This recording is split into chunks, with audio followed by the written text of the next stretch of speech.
Au nom du Père, du Fils et du Saint-Esprit. Amen. Apprenez de moi, car je suis doux et humble de cœur, nous dit aujourd'hui le Seigneur dans l'Évangile. Dans sa forme eucharistique, Jésus nous enseigne à nous humilier pour lui ressembler. L'amour de l'amitié exige l'égalité de vie et de conditions. Pour vivre l'Eucharistie, nous devons nous humilier avec Jésus, qui s'humilie dans l'Eucharistie. Entrons maintenant dans l'âme de Jésus et dans son Sacré-Cœur, et voyons quels sentiments ont animé et animent encore ce cœur divin dans le très Saint-Sacrement. Nous appartenons à Jésus dans le Saint-Sacrement. Ne se donne-t-il pas à nous pour que nous soyons un avec lui? C'est pourquoi nous avons besoin que son Esprit éclaire notre vie, que ses leçons soient entendues par nous, car Jésus dans l'Eucharistie est notre Maître. Il veut lui-même nous apprendre à le servir pour que nous le fassions à son gré et selon sa volonté. Or, l'Esprit de Jésus se révèle dans ces paroles. Apprenez de moi, car je suis doux et humble de cœur. Et lorsque les fils de Zébédée veulent incendier une ville rebelle à leur Seigneur, Jésus leur dit: vous ne savez pas quel est l'esprit qui vous anime. L'esprit de Jésus est un esprit d'humilité et de douceur du cœur, c'est-à-dire d'humilité et de douceur acceptée et aimée en imitant Jésus. Jésus parle de l'humilité du cœur. L'humilité d'esprit est négative, c'est-à-dire celle qui est fondée sur le péché et la misère de notre nature corrompue. Jésus ne pouvait pas l'avoir. Et s'il a pratiqué les œuvres de cette vertu, c'est pour nous donner l'exemple. C'est pourquoi il s'humilie comme les pécheurs alors qu'il était exempt de péché. Jésus a eu l'humilité d'esprit positive qui consiste à reporter sur Dieu tout le bien qui a été fait et à s'humilier dans ce même bien. Il dépendait en tout de son Père. Il le consultait et lui obéissait dans ce qui occupait sa place ici-bas. Et il cédait à son divin Père l'honneur de tout bien. Son humilité d'esprit est magnifique, admirable, divine. Je ne cherchais pas ma propre gloire, dit le Seigneur. C'est une humilité très glorieuse, une humilité tout à fait aimante et tout à fait spontanée. Nous devons avoir l'humilité d'esprit parce que nous sommes ignorants et pécheurs. C'est un devoir de justice en nous. Nous y sommes également obligés en tant que disciples et serviteurs de Jésus-Christ. Mais Jésus, dans son commandement, ne nous parle que de l'humilité du cœur. Il semble à son amour qu'il serait trop humiliant de nous parler de cette humilité d'esprit, car elle évoque une foule de misères et de péchés, toutes choses destinées à engendrer le mépris. L'amour de Jésus jette un voile sur tout ce qui nous est moins agréable et nous dit seulement d'être comme lui, humble de cœur. Et qu'est-ce qu'être humble de cœur? C'est d'accepter de Dieu avec soumission de cœur l'obligation de pratiquer l'humilité comme un exercice bon et très glorieux.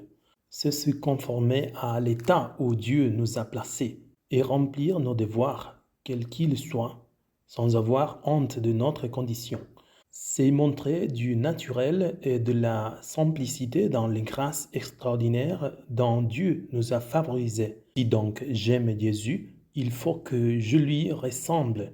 Si j'aime Jésus, je dois aimer ce qu'il aime, ce qu'il pratique, ce qu'il préfère par-dessus tout, c'est-à-dire l'humilité.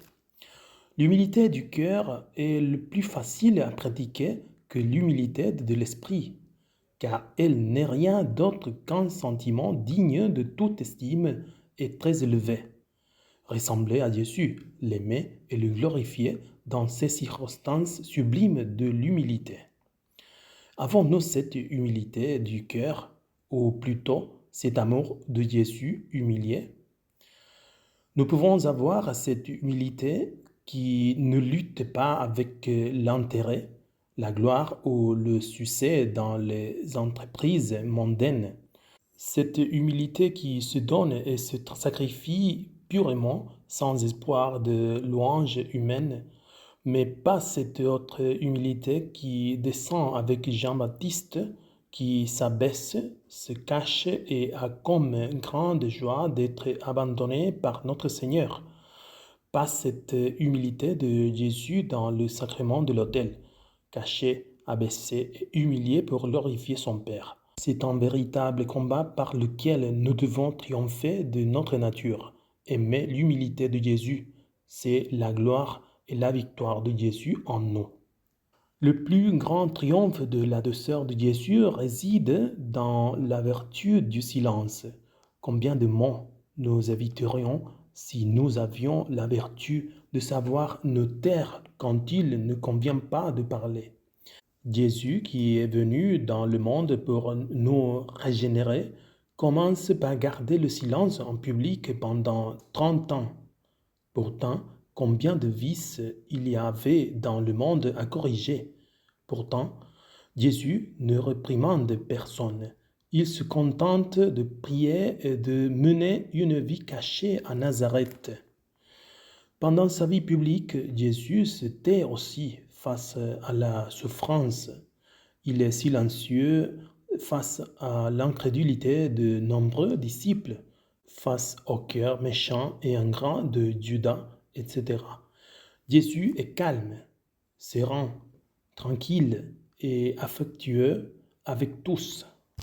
Comme s'il ne savait rien, il poursuit avec eux ses relations ordinaires. Quelle leçon contre les jugements hâtifs, contre les soupçons secrets et les antipathies qui nous envahissent souvent.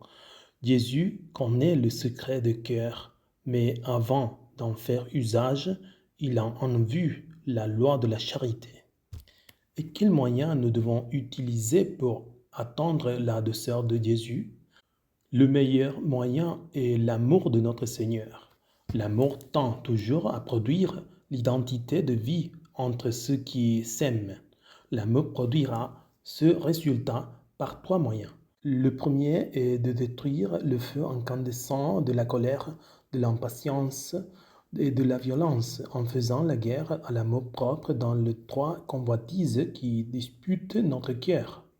En second lieu, il faut aimer l'occupation qui nous est offerte, ordonnée par la Providence, plus que celle que nous exerçons. Il faut alors tout abandonner pour faire la volonté de Dieu, et ce qu'il nous offre, nous le regarderons comme le meilleur et le plus agréable à nos yeux. Cette conversion ne peut se faire qu'en aimant ce que Dieu nous demande à ce moment-là, ce qui change nos grâces et nos obligations pour sa gloire et notre plus grand bien. Mais de tous ces moyens, le meilleur est de garder continuellement devant les yeux l'exemple de notre Seigneur, ses désirs et ses plaisirs. Ce moyen est tout à fait beau, lumineux et agréable. Je termine par une prière de Saint Pierre, Julien et Marc. Il dit « Ô mon âme, soyez doux avec votre prochain qui exerce votre patience, comme Dieu, Jésus et la Sainte Vierge sont avec vous. Soyez doux afin que le juge divin soit doux avec vous, qui vous mesurera avec la même mesure avec laquelle vous avez mesuré. Et si vous pensez à vos péchés, à ce que vous avez mérité et mérité dans le présent, quand tu verras, ô pauvre âme, avec quelle bonté et douceur, avec quelle patience et quelle considération notre Seigneur Jésus-Christ te traite, tu ne pourras que te défaire en acte d'humilité et de douceur envers ton prochain. Que la Vierge nous obtienne à tous cette grâce, afin que nous ressemblions à son Fils doux et humble de cœur.